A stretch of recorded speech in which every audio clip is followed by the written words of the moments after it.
So for today's video, ituturo ko sa inyo yung isang commonly used na formula na ginagamit natin sa Excel. Yun ay ang average.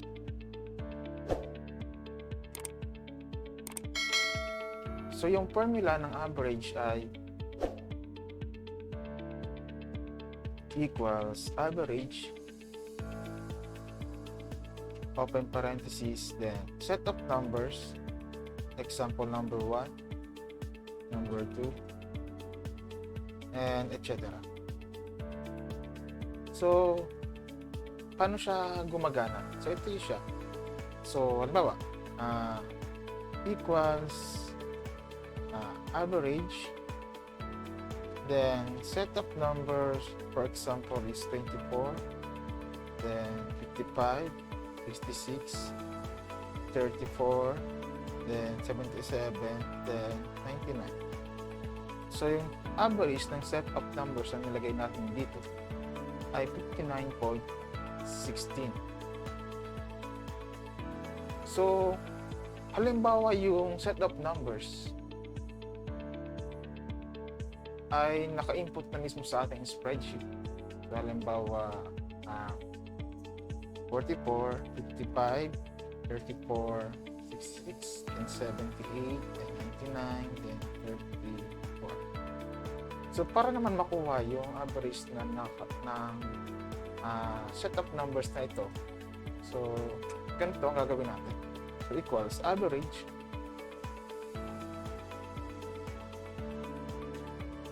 then open parenthesis, then kailangan mo lang i-select lahat yung numbers na kukunan natin ng average, then enter.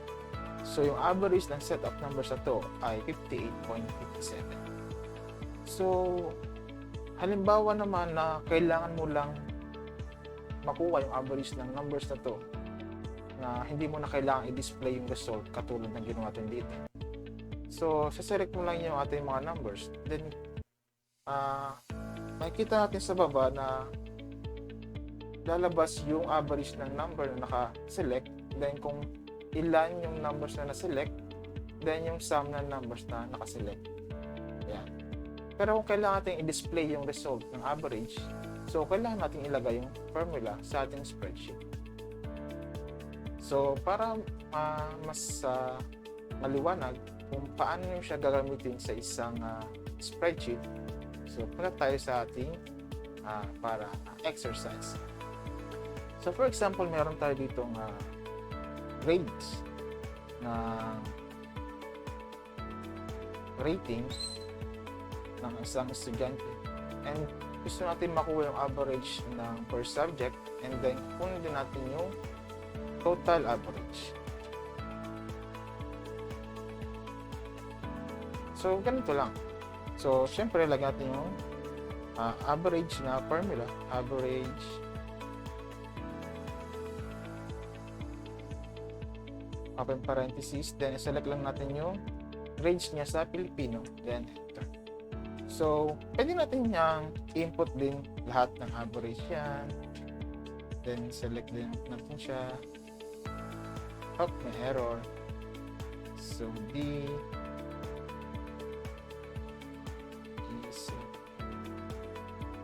ulitin natin average,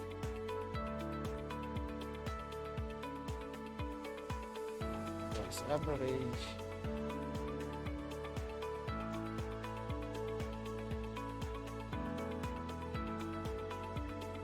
import ulit ng average.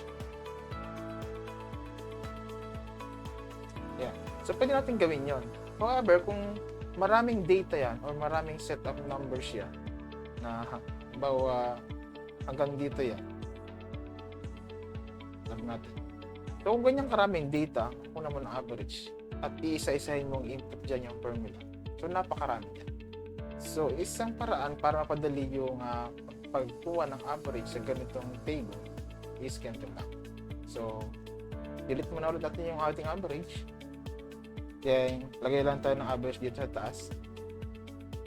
Kunin lang natin yung average na unang set. And then, pwede na natin siyang i-drag pababa hanggang sa dulo. Ayan. Or, delete natin ito. or pwede nyo i-double click itong maliit na box na to. So, lahat ng data is nakuha na natin na. O lahat ng subjects is meron ng average. So, ang sunod natin na kukunin is yung total average niya. Okay. Ganito lang. Average lang ulit. Then, select yung set of numbers. Then, enter. So, yung total grade niya ay 83.5.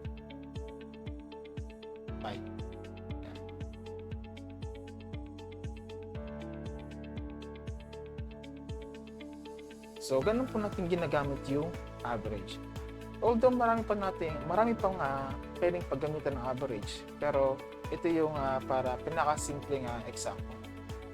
So, yun lang po. Sana po ay may natutunan kayo kung paano gamitin yung average. At sana po makatulong ito sa pang-araw-araw nating trabaho gamit ang Excel worksheet.